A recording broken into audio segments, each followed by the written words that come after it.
Before we get started, I want to tell you about my experience with Own It Fitness. Own It Fitness is a place that helped me discover my fitness goals. They did a full evaluation of my physical condition, and they set out a plan for me to be able to meet my goals. And on top of that, they found a way to be able to work with my busy schedule. And they can do that for you as well. Own It Fitness is the perfect place for professionals to find the friends that they need to help them meet their physical goals. If you're looking for a place that can help you, if you're looking for a place that's friendly and a place that will help you confidently meet the physical goals that you have for yourself, then check out Own It Fitness. They're on the corner of Maury and Blakeow. This episode has been brought to you by Fremont Bank. Fremont Bank has been serving people and businesses in our community for over 60 years. For more information about the Fremont Bank, check out episode 104 on the Fremont Podcast. This episode has also been brought to you by Minutemen Press. If you are looking for design or printing needs, reach out to them. Let them know you heard about them on the Fremont Podcast. They'll give you 20% off on your first order. Banter Bookshop is your local go-to for all your reading resources. If they don't have it on the shelf, you can ask them and they can order it for you. Check them out on Capitol Avenue. Let them know that you heard about them on the Fremont Podcast. If you are looking to buy or sell a home, check out Petrocelli Homes on Niles Boulevard. And I don't ever ask an auto mechanic or an HVAC technician or a plumber when I need help. So where'd you go to school? So can I see your diploma? Right. Yeah. I'm just like, can you please help me? And I will throw any amount of money at you to get you to do that. Right. So. Yeah. Coming to you straight from Fremont, California, this is the Fremont Podcast, dedicated to telling the stories of the past and present of the people and places of the city of Fremont, one conversation at a time. East Bay Times. May 29th, 2024. That's not too bad. The one before that, May 26th, May 25th. Okay. San Francisco Chronicle, April 23rd, 2024. Before that, April 15th. And, February 8th. I mean, it is about Sean Wang, so that's cool. But February, April, and April. East Bay Express, April 2nd, 2024. It's mentioned rather than about. And then, before that, October 27th, 2004, East Bay Express. KQED, August 10th, 2023, and before that, June 23rd, 2022. Radio, come on. ABC 7, May 27th, May 20th, May 21st. Okay. I mean, KTVU, Fox 2, May 30th, May 21st, May 18th, NBC 11, May 23rd, May 21st. Repeats of the same story over and over again. I wonder if the results would change if I took out the word Tesla, because every single one of these is... our Red Lobster closed. Okay, May 15th. All right, KPIX, CBS News, Channel 5, May 24th, May 22nd, May 7th, May 1st. Well, this is halfway between a complaint and an open invitation for news organizations to visit Fremont more often, and you are listening to episode 120 of the Fremont Podcast. Now, here's your host, Ricky B. So Kathy, I have Kathy, is it Laidlaw? Kathy Laidlaw. Laidlaw, awesome. Thank you for being on the podcast with me. I ran into you and we started talking. For some reason, you gave me your card, and then you started talking about the way that you are concerned about teens and the way that they grow up and develop as a person, and especially within the job markets and stuff like that. And that really resonated with me. I actually I think I shared with you an idea that I had going on as well, but I felt like a lot of the same observations, a lot of the same concerns that you've had were ones that I had seen as well. So tell me a little bit about what it is that you do in that area, in the working with kids. Well, when my son started high school in 2007, I was invited to go into one of his classrooms by one of his teachers to teach high school juniors and seniors who were going to be going directly into the workforce rather than going into post-secondary education. I was invited to come in and to teach them how to give excellent customer service, because I had a business where I was conducting customer satisfaction surveys for mid-size manufacturing companies. So this was just to clarify. So this was a class that the school system has that would help students that were. No, it was just one of his classes, Okay. one of his 6 periods. I met the teacher while we were both chaperoning a dance. And she said, understanding now what I did, at home, I had this home-based business, customer satisfaction surveys, gauging customer satisfaction in service. And so she said, would you please come in and teach these juniors and seniors who are going to be going directly into the workforce. That's awesome. How to give excellent customer service, because where else are they going to learn it? Right. But from you, who are talking to the voice of the customer, you're hearing what the customer wants. Okay. So can you please come in and teach these kids what the customer is saying about what they want, how they want to be treated? Yeah, that's brilliant. So That's I did that, and the teacher was kind enough to mentor me on my presentation skills and on the things that students need in order to stay connected and engaged to a speaker. And so that morphed into a nonprofit where we started intersecting strengths, individual student strengths, with their interests, with potential careers.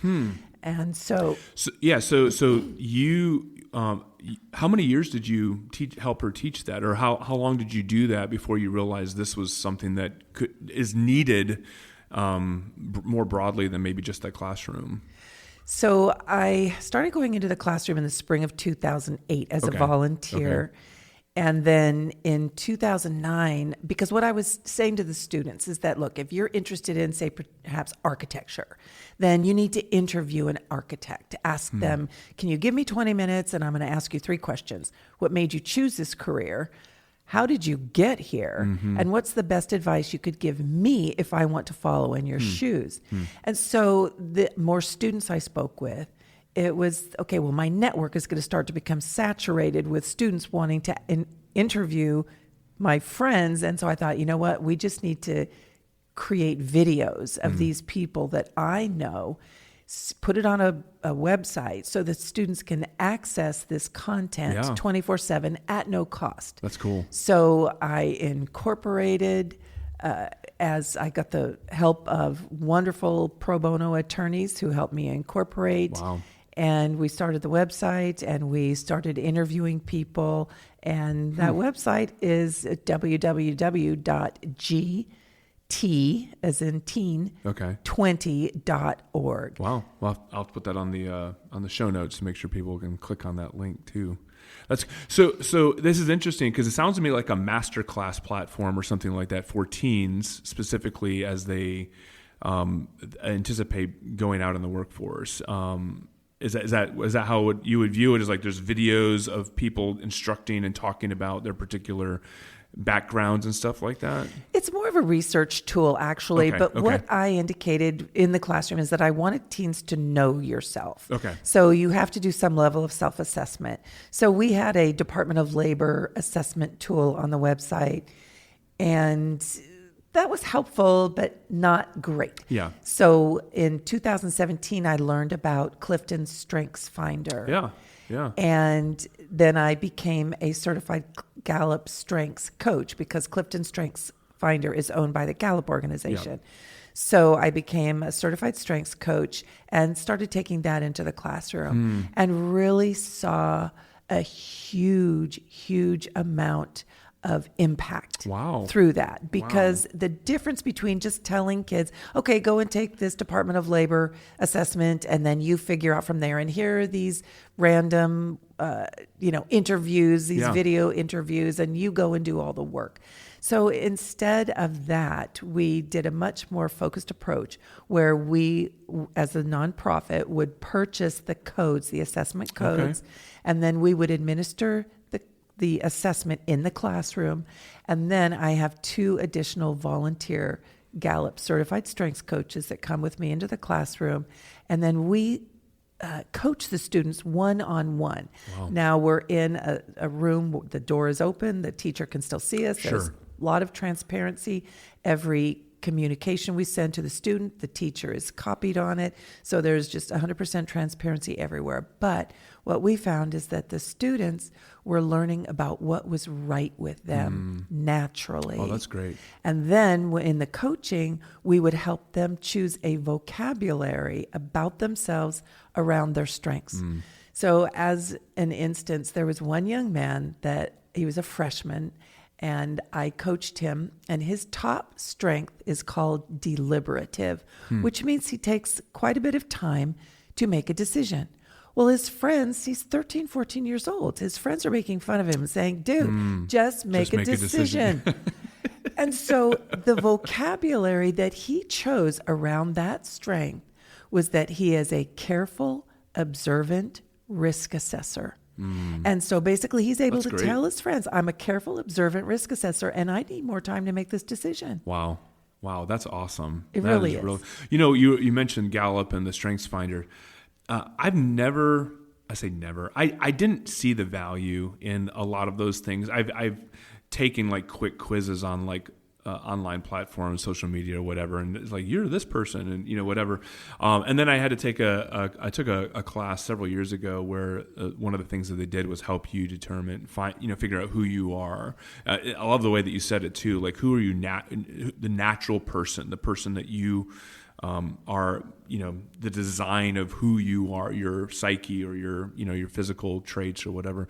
And so we took several of these sort of assessment tests, but I remember taking StrengthsFinder and just reading it and thinking, oh my word, like, this really gets me. Like, it helps me understand. I was just talking to a friend of mine. One of my best friends is he works in the White House, actually, but he and I were just talking on Saturday on the phone about these sort of tests and assessments and stuff like that. And we were talking about the value of them, the way that he's seen it happen within the military and the Air Force, and how he, works with the guys that he works with. But then I was telling him, for me, it was really helpful because a lot of times people write those off, but then you struggle because you're always dealing with the same problems over and over and over again. Or like in this case, you have a kid that is being made fun of, and like that's what everybody knows him to be, and they turn it into a negative thing. When in reality, it could be a superpower. It's definitely a positive, and the assessment is very validating because I was able to tell this student that he is the yin to my yang, because my top strength is called activator. Right. And I am characterized by ready, shoot. Oh, I better aim. So I need him. To slow my roll, to be a careful risk assessor, because I'm just out there. Yeah, that's great. As you do this, have you seen more? I mean, have you seen this really take off with these kids as they've taken these assessments, and as you've interacted with them and give them these tools? Have you seen it make a big difference? Yes, and on my LinkedIn profile, there are recommendations from some of the students, some of the older students, obviously not the minors, but the older students, the college level students that I have coached. And it's helped them immensely with their interviewing skills, because you go into an interview and ultimately somebody's going to say, well, tell me about yourself. And instead of fumbling around and saying, well, this or that, you have absolutely things within your gut that you can say, this is who I am. Yeah. And this is how it presents great. in my life. That's Because they're great. going to say, well, tell me about a time when you used that and what was the outcome. And you're going to be able to go to stories immediately. Awesome. That's awesome. We'll be right back. You can hear the rest of this conversation in just a moment. An open invitation to all Fremont student journalists. An open invitation to the parents of all Fremont student journalists. If you worked for your school newspaper and would like to make an audio story for our podcast, we will air it. We will help you, we will edit, we will give advice. We don't even have to meet in person. We would love to have student journalists, teenagers with a point of view and a life lived in Fremont that we don't have access to. We would love for you to tell your stories, or tell the stories of those around you, or at least tell stories from your perspective. This is a call out to the students as individual people. We're not going to be able to go through your schools because, it's summer. If you had more fun in journalism class than you expected, and it scratched an itch that you didn't know you had, let's do more work. Reach out to us through our website, thefremontpodcast.com, or message us on Instagram. Your parents are definitely going to have to be involved. We will need their consent, but we have worked with teens before. We'd like to do it again. To repeat myself, an open invitation to the student journalists of this town. If you can come up with a story idea and do the field reporting, we can help edit, and you will get airtime. I've actually been working out with Own It Fitness, which is a small shop that opened up here a few years ago. They've been a sponsor on the podcast, and so I've been working out with them, and they help you with diet as well as your exercise and stuff like that. Anyway, they're always asking me about my eating and stuff. So every time I'm in there, they make sure that I'm eating the right things that go along with the workout plan they have for me and stuff. So I want to tell you about Minutemen Press in Irvington. They are your quality printer to go to here in Fremont. I have personally worked with them before, and I find their services to be fantastic. Look no further than Minutemen Press in Irvington. You can find them at 44141 Fremont Boulevard in Fremont. Every single episode of the Fremont podcast is now on YouTube. We put it there in case playing it from YouTube is easier for some people. Enjoy. Please consider donating $1 a month on a reoccurring basis to help this podcast that you enjoy. buymeacoffee.com/the-Fremont-podcast/membership. We now have an audio letter to the editor, a phone number that you can call and let us know what's on your mind. 510-556-4049. Thank you for calling the Fremont Podcast. This is your audio letter to the editor. Please tell us about the things you have observed living or working here in Fremont, the things that excite you, the things that upset you, and the things that you are curious about. So give us a call, and if you need to call us more than once, that's okay. If you're 3/4 of the way through and you mess up, just keep talking. I'm the editor. I'm good at my job. If you need to call us more than once because it doesn't all fit, that's okay too. Again, that's 510-556-4049. With that said, we really do want to hear from you. So, here's the beep. And now, back to our conversation. How long have you lived in Fremont? We moved to Fremont in 1996 when our son was 3 years old, and he's now 31. Wow, that's awesome. Where did you live before that, and what brought you to Fremont? Well, I grew up in Playa del Rey on the beach in Southern California. I then moved to Manhattan Beach, married my husband. We lived in Redondo Beach. Then my husband got a job up in Santa Rosa. We lived in Santa Rosa for 2 years. It was absolutely gorgeous. Yeah. Loved it. Yeah. And that job didn't work out. So we moved to Fremont where the jobs did work out. And we've been here ever since. And because I had lived in all of these garden spots and beautiful areas, I felt that Fremont was like, it was going into the food and beverage hinterlands. I mean, fine dining was Chili's. It was beyond annoying, and I hated it. Yeah. But what I discovered about Fremont is that it is a really spectacular place to raise a family. And what I also found was that the community really supports its own, because I saw a need in Fremont where I wanted to start an education nonprofit. And the community of Fremont has supported us for over 10 years in that. It's been a while since I've been in school. And I think back on it, I'm trying to remember, how these conversations may have been navigated when I was younger. And I think it was probably a different generation, a different time. But I'm just thinking about it. Like when I think of, I guess what I'm saying is when I think of even like Fremont, who kind of boasts itself in being one of the top, areas with the education, like why is this not part of what we're already doing? And like why?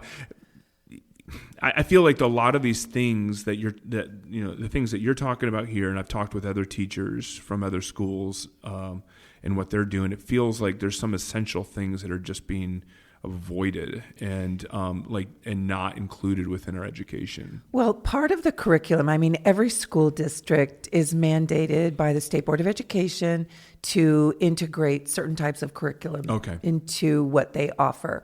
And career help is mandated by the state of California, and how the different districts do that is up to them. I know that Fremont Unified School District used to contract with Naviance, which I did not feel was a great tool. Okay. I was called into an honors English class to coach the students based upon their Naviance results, because they all had to do a career project. I don't think that the career project is part of the curriculum any longer. I don't know what they're doing. But the Naviance assessment had told some of these honors English students that, you'd be a good bartender, or, you should be a crossing guard, or you should be a funeral home attendant. Yeah, it was, and that's, not across the board. That was not the majority of the assessment results, but I went around the room and said, what did your Naviance results tell you? And these were some of the results I was getting, and I was scratching my head and said, there's got to be a better assessment, because this is really not checking all the boxes here. Yeah. So I mean, I don't know what would be the data that somebody would collect to determine that I would be a great crossing guard, but it seems to me like I could be imagining myself, or I have this dream of doing something, and I feel like I'm really gifted to do that, and then just to be told, you make a good crossing guard. Respect to all the crossing guards that are listening to the podcast right now, but I'm just wondering, like, that almost seems insulting to a certain degree. Well, in all fairness, let's face it, when some of these high school students are going in to take this assessment, they're joking with their friends, or like, how can I skew these results? How can I make this as ridiculous as possible? Yeah. This is not going to be meaningful at all. So with all due respect to every profession and to Naviance, it could be skewed on the student, and we just don't know. We just don't know it. Yeah. So I think that's where, when you come in and you're doing these personal assessments of these students, like it's not just up to them, and there's obviously the Strengths Finders test that they go through, but when you become a coach and you're helping them one-on-one with these things, I think that also kind of like cuts through the crap a little bit as well, and just say, hey, I know you're joking about this. You may throw down some things but let's get to know you. Let's help you. Let's get you set up for being successful at whatever it is that you're going to do when you leave here. And I think that's really great. What have you learned? As you have like jumped into this head first? Like, what is it that you have learned that you see is both perhaps a real shining light for things that are happening, and then what are some of the things that you feel are areas that we maybe even as a community could be made more aware of, that we could be doing better, or that we could be encouraging people like you who are investing in people's in these kids' lives? Like, what are some of the things that we could be more aware of to be able to to support? The navigation of school districts has become a lot more complicated. When I started in 2008, it was the teacher would invite you into the classroom. You were a well-known part of the community. You were a parent of a student, and other people knew you. It's like, okay, yeah, just come on in the classroom, and I'll be there in the classroom with you and talk to the kids about what you bring. Nowadays, in order for anyone to go into the classroom, especially as a nonprofit organization, you have to complete a memorandum of understanding with the school district. You only get the invitation to complete the memorandum of understanding through a teacher or through someone within administration. You cannot just go and apply. You have to be invited. Oh, interesting. And the process can become a little political, which is very disheartening, to be honest, because I know the value that our organization has brought into Fremont schools and other schools, and I'm disappointed. If you need help navigating the local real estate market, contact Petrocelli Homes on Niles Boulevard. With almost 2 decades of experience, this family-owned brokerage is an expert in the local real estate market. Give Jennifer Petrocelli a call. With her wide-ranging knowledge of the real estate industry and expert negotiation skills, Jennifer goes above and beyond for her clients. Jennifer helps her clients make smart real estate decisions that benefit them in the long run. So if you're looking for a realtor who knows what they're doing and who genuinely cares about your needs and wants, reach out to Jennifer today and discover why Petrocelli Homes is the right choice for all of your real estate needs. Fremont Bank has been around for 60 years, and they sponsor a lot of stuff. And now, included on the list of things they sponsor, is this podcast. Thank you, Fremont Bank. I literally typed in the word bookstore and community, and I immediately found 2 articles. The first article from 2018, Guess What's Anchoring Many Small Downtowns?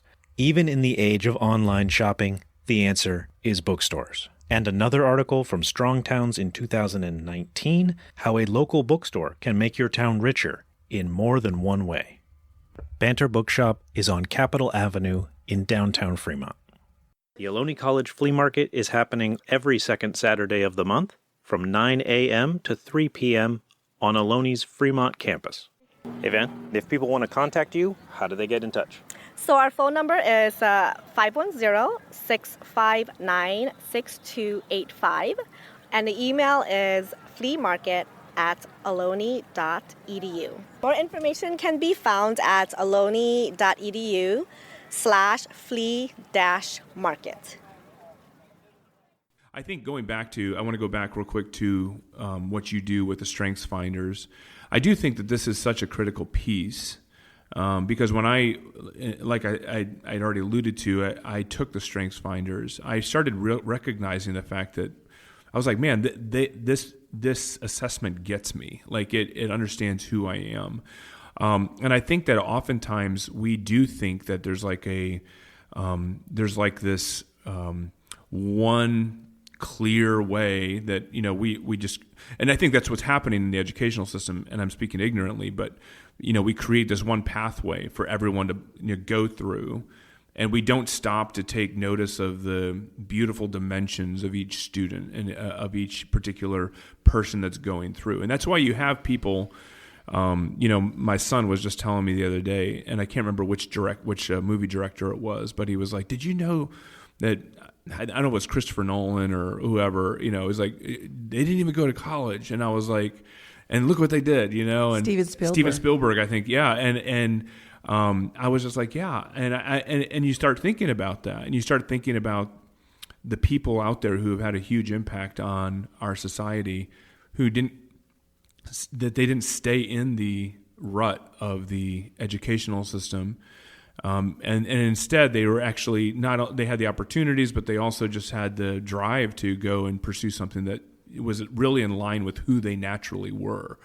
And then they created amazing things from that. But not everyone has that drive. Now, not everyone has the opportunities to recognize who they are. So I think what you're doing, what I anticipate that you're doing by helping kids discover their strengths and discover who they are naturally, is going to go a long way with that. Well, I think also in Silicon Valley, especially, that the track is that, well, you have to go to college. Well, I don't know, but I'm doing a room addition and a remodel on my house, and our contractor's making more than my husband ever did. Right. And I don't ever ask an auto mechanic or an HVAC technician or a plumber when I need help. So where'd you go to school? So can I see your diploma? Right. I'm just like, can you please help me? And I will throw any amount of money at you to get you to do that.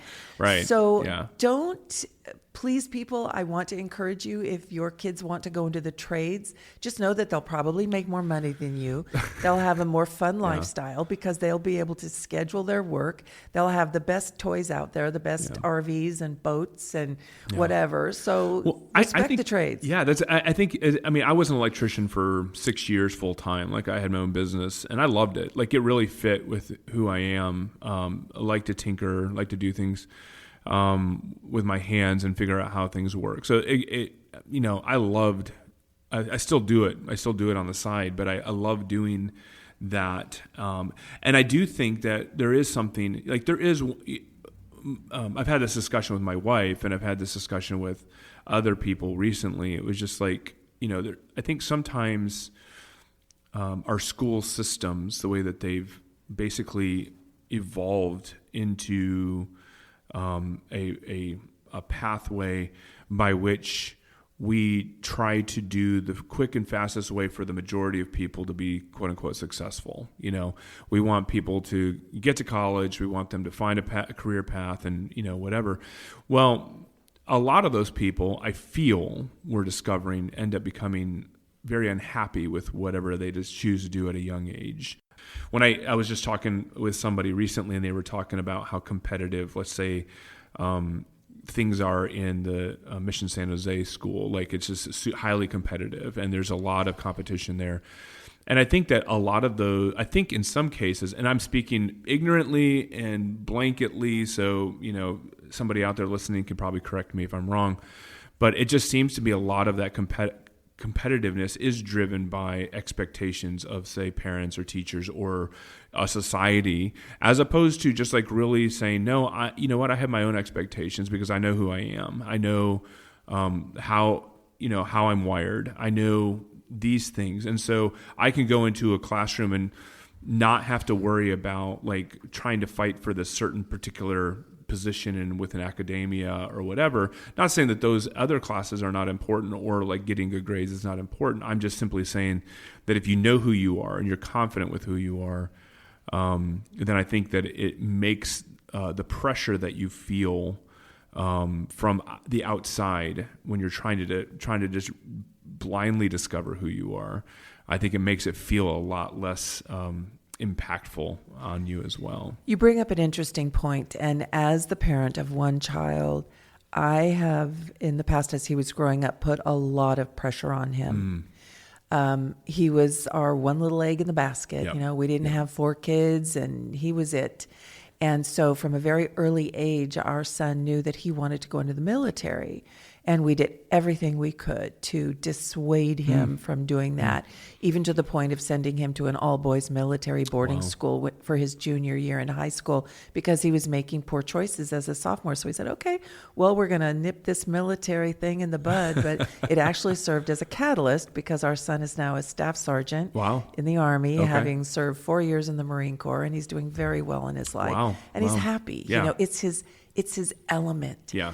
It's like it's what he swims in and doesn't know he's swimming. That's right. Yeah. So it's like if you have a child, and I've experienced this over the years at some of the higher producing schools where there was a young man who wanted to be in law enforcement and his parents wouldn't allow him because that was beneath him in their culture. And he was devastated. He was very sad, but he obviously was going to live up to the desires of his parents and be in therapy later. But, it's sad that we as parents, and I am guilty of this. My son is succeeding in his chosen career area because of his stubbornness and his integrity and his honesty to himself, not anything I have done. Yeah. So as parents, let's please support our kids. Do you guys involve the parents, or does your organization involve parents as well in all of this, or how does that work? In the past, we have not, but if a parent ever wants to have a conversation with us about the students' results, we would be happy to do that. And the beautiful thing with StrengthsFinder is, for instance, if a student has a strategic strength and whatever other strengths that might work with an engineering skill set, but they don't want to be in engineering, we can help the student and the parent find other aspects of engineering where they can go in and still utilize these these strengths, but maybe they're more of an influencer type. That's good. There's a job out there called sales engineer. Right. And what you're doing is interfacing with a customer, and yet at the same time you have to have an engineering background, know what you're talking about, but be able to have that conversation with the customer and put it all together. That's really good. Yeah, like having the knowledge and awareness of the opportunity, because you do say engineer and you automatically think of like, I'm sending a rocket to the moon or something like that. It's like, well, yes, there is that. And I've actually been surprised when I've met people, a lot of people recently. I feel like, I do this. Well, what did you go to school for? I went to school for this, but this is what I do. Well, how does that connect? And they put it together and you're like, oh, wait a minute. That does connect. That would totally make sense for you to go in this particular field of science, but then you end up doing something that's very like society related or like community related, and you're like, wow, that just makes there are so many sense. Different intersections. One of our former interns, her sister was an artist, and she wanted to be in the medical field. She's making prosthesis. Wow.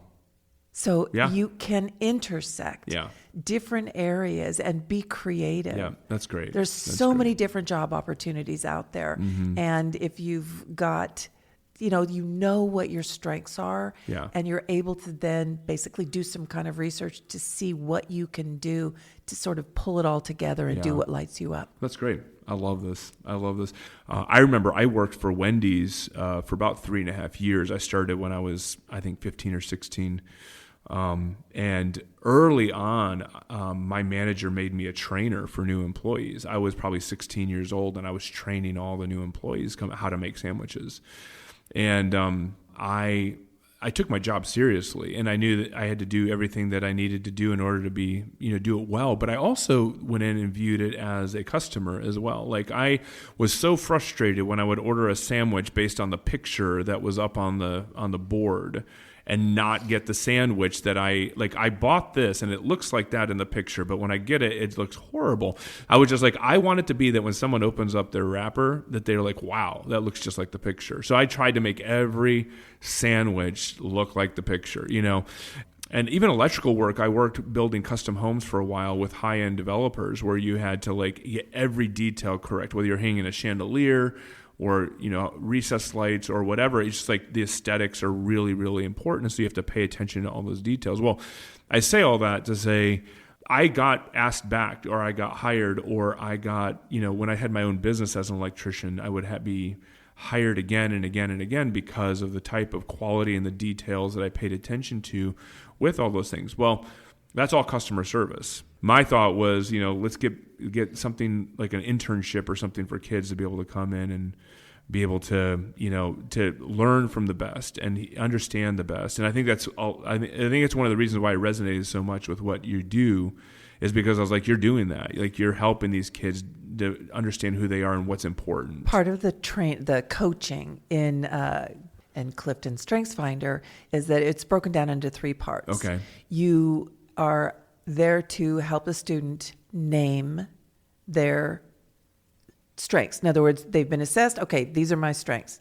And then you're there to help them claim them. Oh, this is where I see this strength within myself. Okay.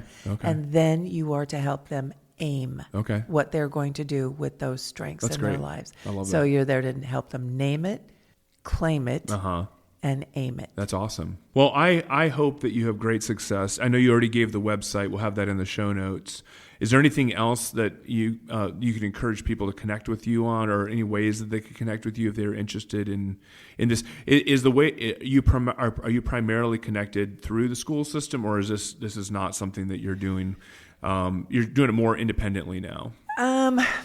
Things are sort of in flux. I really am, in conversations with our board, we're really not sure what we're doing with the recent developments of us not being able to being welcome into Fremont schools. So we're really not sure what we're doing, but the website is there and is available for people. There are also other websites that do similar work to us and that I recommend. There is the California Career Zone, which is a state of California. It's very helpful. Also, there is Gladio, GLADEO.org, I believe. And then there's also Road Trip Nation does a lot with careers and helping kids with careers. But what they don't do on the assessment side, I feel that all of those websites are weak because I compare it to Clifton StrengthsFinder. Yeah. With Clifton StrengthsFinder, you're getting the whole package. Those other websites have career videos and are helpful.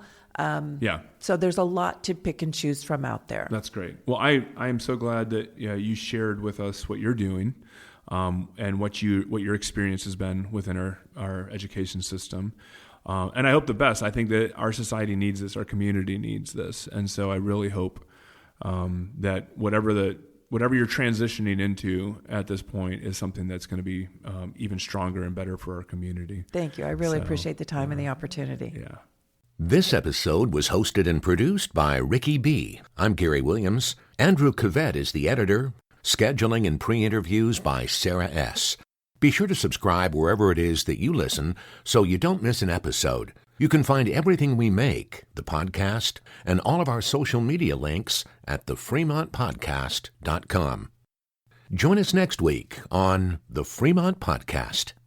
This is a Muggins Media podcast.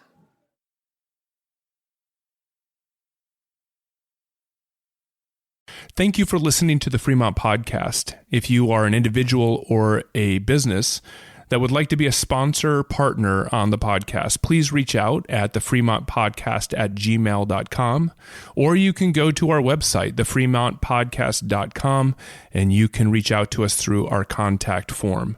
Thank you for listening, thank you for sharing, and thank you for your support.